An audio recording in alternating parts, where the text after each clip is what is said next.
Hello बच्चों, चलिए प्रश्न को पढ़ते। इसमें लिखा ऐसे नाभिक जिनमें प्रोटॉन की अस्थायित्व संख्या यानी प्रोटॉनों की संख्या जो है जेड से प्रदर्शित करते हैं, उसका मान 2, 8, 20, 28, 50, 52 और न्यूट्रॉन की अस्थायित्व संख्या यानी कि n बराबर 2, 8, 20, 28, 50, 52 और 126 है। ये ऐसे नाभिक जो है बहुत अत्यधिक अस्थायी पाए जाते हैं। तो यहाँ पर बच्चों जैसे कि यहाँ पर ये Sn 120 जिसकी द्रव्यमान संख्या है और Z यानी प्रोटॉनों की संख्या 50 है तथा 121 Sb जो कि बच्चों यहाँ पर Z जिसका 51 है। तो इसके लिए प्रोटॉन की ऊर्जा या फिर ये कह ले प्रोटॉन की पृथक्कन ऊर्जा जो है Sp परिकलित करके इस तथ्य को सत्यापित करना है बच्चों कि ये बात सही है कि जिसमें ये हमारा बच्चों जैसे कि उदाहरण के तौर पर यहाँ पर 50 है तो इसके में जो है ये अधिक अस्थाई है इसका नाभिक।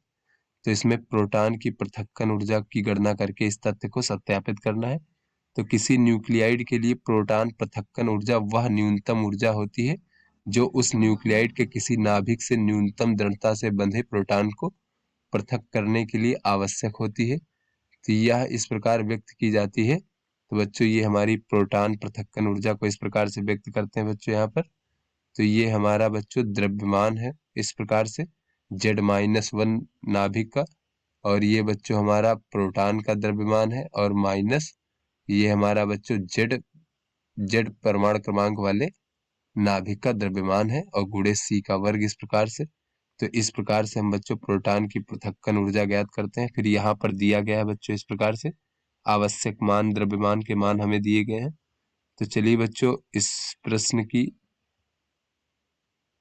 मूल अवधारणा को बच्चों देख लेते हैं यहाँ पर। तो बच्चों कोई भी इस प्रश्न की मूल अवधारणा इस प्रकार से कि कोई भी जो नाभिकीय अभिक्रिया होती है बच्चों इस प्रकार से, तो नाभिकीय अभिक्रिया में की जो ऊर्जा होती है बच्चों, चाहे वो ऊर्जा उत्पन्न हो रही हो या फिर ऊर्जा अवशोषित हो रही हो, तो वो ऊर्जा को हम क्यू मान से भी प्रदर्शित करते हैं बच्चों इस प्रकार से। तो ये होता है द्रव्यमान में परिवर्तन बच्चों अभिक्रिया के दौरान, और गुणे बच्चों इस प्रकार से C का वर्ग, ये हमारा बच्चों नाभिकीय अभिक्रिया की ऊर्जा होती है।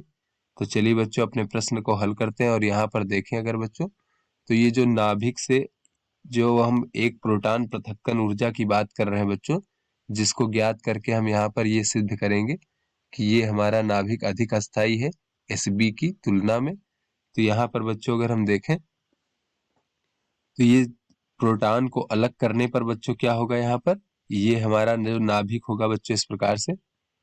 पहले मान लीजिए इस प्रकार से कोई हमारे नाभिक था जिसका परमाणु क्रमांक Z था बच्चों इस प्रकार से, तो उसका द्रव्यमान mz हो जाएगा बच्चों। तो अब जब यहाँ से जब एक एक प्रोटॉन निकल जाएगा तो ये mz-1 हो जाएगा बच्चों इस प्रकार से, और यहाँ पर ये मान लीजिए न्यूट्रॉनों की संख्या n है तो ये इसका द्रव्यमान इस प्रकार से प्रदर्शित कर लिया बच्चों।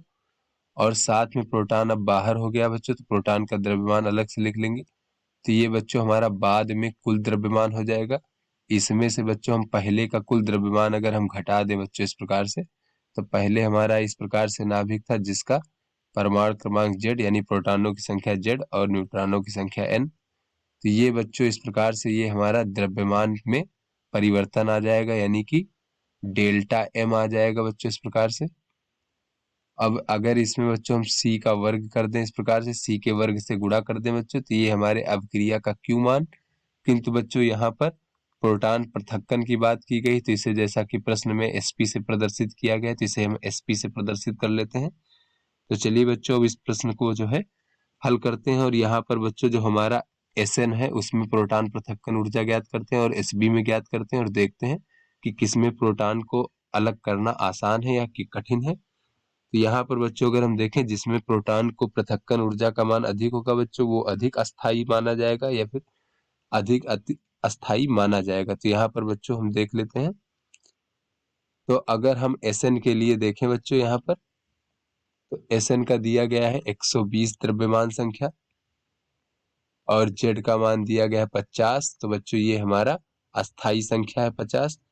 तो यहाँ पर बच्चों अगर हम देखें तो इसके लिए जो प्रोटॉन पृथक्कन ऊर्जा होगी Sp और Sn इस प्रकार से प्रदर्शित कर लेते हैं बच्चों। तो ये हमारा हो जाएगा mz-1 यानी बच्चों अब इसमें से 1 जब कम हो जाएगा तो इसका जो द्रव्यमान संख्या है बच्चों, ये होता प्रोटॉनों की संख्या और न्यूट्रॉनों की संख्या का योगफल। तो 1 जब अगर हम प्रोटॉन निकाल लेंगे बच्चों, तो यहाँ पर अब द्रव्यमान संख्या 120 की जगह 119 हो जाएगी इस प्रकार से। अगर न्यूट्रॉन तो बच्चों हमारे 70 के 70 ही रहेंगे इस प्रकार से।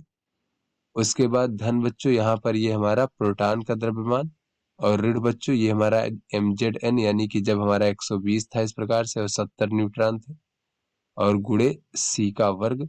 तो चलिए बच्चों यहाँ से हम सभी का मान रख देते हैं जैसा कि प्रश्न में दिया गया है। तो यहाँ पे बच्चों अगर हम देखें तो ये m 119, m की जगह पे बच्चों हम यहाँ पर Sn भी लिख सकते हैं। तो Sn 119 का मान यहाँ पर बच्चों ये हमारा In हो जाएगा जब 119 हो जाएगा बच्चों। तो इसका हमें यहाँ पर दे रखा है द्रव्यमान, तो इसका मान लिख लेते हैं बच्चों। तो ये हो जाएगा 118.9058 U। धन बच्चों प्रोटॉन का द्रव्यमान दे रखा है 1.007252 U। और ऋण बच्चों यहाँ पर 120 यानी Sn का हमें दे रखा है बच्चों 119.902199 इस प्रकार से, और गुणे बच्चों c का वर्ग। तो चलिए बच्चों इसको हम हल करते हैं। तो ये हमारी प्रोटॉन पृथक्कन ऊर्जा हो जाएगी Sn में इस प्रकार से 0.0014143 बच्चों इस प्रकार से, और 62 c का वर्ग। अब चलिए बच्चों हम यहाँ पर देख लेते हैं Sb के लिए इस प्रकार से, जो कि है 121 इसकी द्रव्यमान संख्या और z बराबर 51 है। तो बच्चों ये हमारा अस्थायित्व संख्या में नहीं आता है बच्चों यहाँ पर। तो चलिए अब इसके लिए हम देख लेते हैं कि प्रोटॉन पृथक्कन ऊर्जा कितनी होगी बच्चों। तो ये प्रोटॉन पृथक्कन ऊर्जा को sp से प्रदर्शित करते हैं। तो ये sb के लिए यहाँ पर है। तो ये हो जाएगा बच्चों इस प्रकार से, यहाँ पर m एक अगर हम बच्चों कम कर दें यहाँ पर 121 में से, तो हो जाएगा 120, और न्यूट्रॉनों की संख्या तो बच्चों यहाँ पर 70 ही रहेगी इस प्रकार से। और धन बच्चों यहाँ पर प्रोटॉन का द्रव्यमान और ऋण बच्चों इस प्रकार से 121 70 इस प्रकार से गुणे c का वर्ग। तो चलिए बच्चों पुनः यहाँ पर सभी मान रख देते हैं। तो बच्चों ये 120 होने पर वो Sn बन जाएगा, और इसका द्रव्यमान दिया गया है 119.902199। धन बच्चों ये प्रोटॉन का द्रव्यमान 1.007252, और ऋण बच्चों यहाँ पर 121 इस प्रकार से। ये द्रव्यमान दे रखा है बच्चों यहाँ पर 120.90 लिख लेते हैं बच्चों यहाँ पर 120.903822, और गुणे बच्चों c का वर्ग। तो इसको बच्चों हम हल करेंगे तो हमें प्राप्त हो जाएगा 0.0059912 c का वर्ग इस प्रकार से। यहाँ से बच्चों अगर हम देखें तो ये 0.011 है, और ये 0.00 तब बच्चों 599 है। तो यहाँ से बच्चों हमें दिख रहा है कि ये जो हमारा प्रोटॉन पृथक्कन ऊर्जा है Sn का बच्चों ये अधिक है। किससे बच्चों? प्रोटॉन पृथक्कन ऊर्जा Sb से बच्चों इस प्रकार से। तो यहाँ से हम कह सकते हैं कि अतः जो हमारा बच्चों z बराबर 50 वाला जो नाभिक है बच्चों, यानी कि Sn का नाभिक, वो z बराबर 51 वाले नाभिक से अधिक अस्थाई है। अधिक अस्थाई है। तो आशा करते हैं बच्चों ये आपको समझ में आ गया होगा। धन्यवाद।